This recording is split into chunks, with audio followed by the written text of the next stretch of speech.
إن الحمد لله نحمده ونصلي على رسوله الكريم أما بعد فأعوذ بالله من الشيطان الرجيم بسم الله الرحمن الرحيم حاميم والكتاب المبين إنا أنزلناه في ليلة مباركة إنا كنا منذرين فيها يفرق كل أمر حكيم.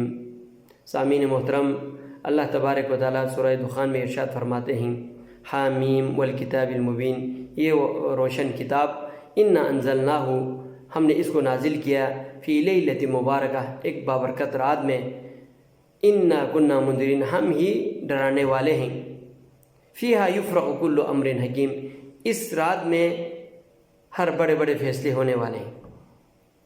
سامعین محترم، بیان کرنے کا مقصد یہ ہے، یہ مبارک رات تمام لوگوں سے، اگر کسی بھی بندے سے پوچھا جائے کہ یہ قرآن کب نازل ہوئی تو سب بتائے گا لیلۃ القدر کی رات نازل ہوئی، جو رمضان مبارک میں آخری عشرے کے طاق راتوں میں موجود ہے. یعنی قرآن لیلۃ القدر کی رات نازل ہوئی. بالکل اسی طرح اللہ نے بھی ادھر فرمایا انا انزلنا فی لیلۃ مبارکہ، ہم نے اس قرآن کو ایک مبارک رات میں نازل کیا ہے.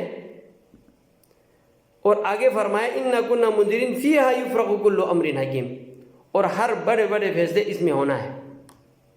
یوں تو ہمارے فیصلے پہلے ہو چکے، لوح محفوظ میں ہمارے جو بھی کرتوت ہے، ہم نے جو بھی کرنا ہے، کتنے انسانوں نے اس دنیا میں آنا ہے، کتنے جانوروں نے کیا کچھ اس دنیا میں ہونا ہے، وہ لکھا گیا ہے، لوح محفوظ میں محفوظ ہے. اس کے بعد مادر رحم میں بھی 4 چیزوں کے بارے میں لکھا جاتا ہے. صحیح مسلم کی روایت ہے، اللہ کے پیارے نبی علیہ الصلوۃ والسلام فرماتے ہیں وَيُؤْمَرُ بِأَرْبَعِ كَلِمَاتٍ، جب انسان کو 4 مہینے کے بعد مادر رحم میں 4 مہینے کے بعد روح پھونکی جاتی ہے تو اس وقت اس کو 4 کلمات لکھا جاتا ہے. 4 کلمے، 4 امر اللہ تبارک و تعالیٰ لکھ لیتے ہیں اس کے بارے میں، اس بندے کے بارے میں، اس انسان کے بارے میں. بِكَتْبِ رِزْقِهِ، رزق کے بارے میں، اس کو اس کی زندگی میں کتنے رزق کو ملے گا. بِكَتْبِ رِزْقِهِ وَأَجَلِهِ، اس کو موت کب آئے گا، کتنی دیر اس دنیا میں رہیں گے، کتنی زندگی پائیں گے، کتنے سال وہ زندہ رہیں گے. وَعَمَلِهِ، اور یہ کیا کچھ کر کے آئے گا، کیا عمل کریں گے، وہ دنیا میں رہ کر کیا کچھ کریں گے. وَشَقِيٌّ أَوْ سَعِيدٌ، یہ نیک بخت انسان ہوگا یا بدبخت ہوگا، یہ تو اس کے اعمال کے حساب سے ہوگا. اللہ کو پہلے پتہ ہے ان چیزوں کا، یہ بدبخت انسان ہوگا یا نیک بخت ہوگا. یہ 4 چیزیں اللہ تبارک و تعالیٰ مادر رحم میں اس بچے کے لیے لکھا جاتا ہے. اس کے بعد سالانے کے حساب سے ہر سال، یعنی ایک رات میں، یہ تو ایک زندگی کے لیے ایک لکھا گیا.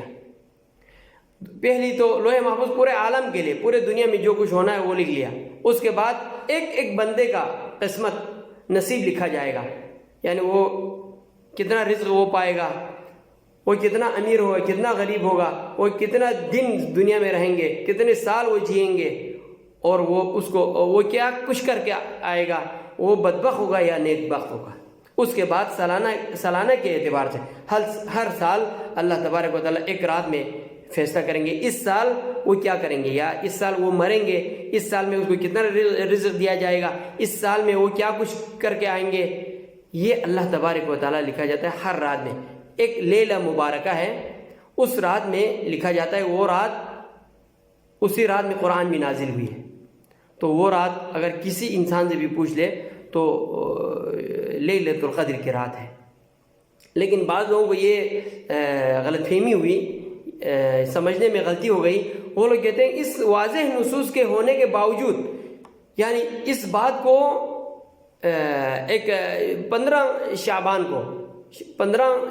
کی رات پر محمول کرتے ہیں کہ 15 شعبان کی رات یہ چیزیں فیصلے ہونا ہے. اور بہت سی اور بھی کئی اعمال انہوں نے خود بنائے ہوئے ہیں، خود سختہ اعمال ہے، وہ کچھ کرتے ہیں. لیکن اگر ایک آدمی روزہ رکھ لے اس مبارک مہینے میں، زیادہ سے زیادہ روزہ رکھنا اللہ کے پیارے نبی علیہ الصلوۃ والسلام کی سنت ہے، روزہ رکھ سکتے ہیں. اور خصوصاً 15 شعبان کو ایام 20 کہا جاتا ہے. اللہ کے پیارے نبی علیہ السلام ہر مہینے کی 3 دن روزہ رکھتے تھے، 13، 14، 15. اس کو ایام 20 کہا جاتا ہے. یہ 15 اسی دن میں آتے ہیں.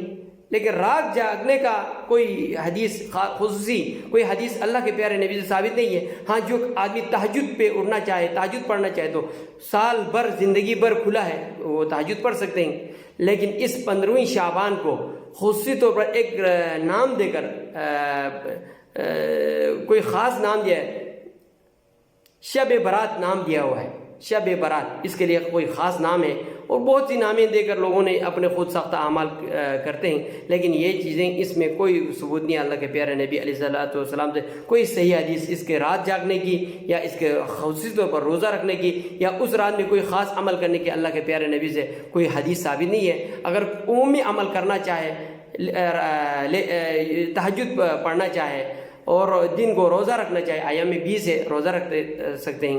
تو بیان کرنے کا مقصد یہ ہے کہ یہ لیلہ مبارکہ جس دن قرآن نازل، جس رات میں قرآن نازل ہوئی، وہ لیلۃ القدر کی رات ہے. جن لوگوں کا قسمت کا فیصلہ ہونا ہے وہ لیلۃ القدر کی رات ہے. قرآن اور سنت سے ثابت ہے. اللہ تبارک و تعالی ہمیں قرآن اور سنت کے مطابق عمل کرنے کی توفیق دے. وآخر دعوانا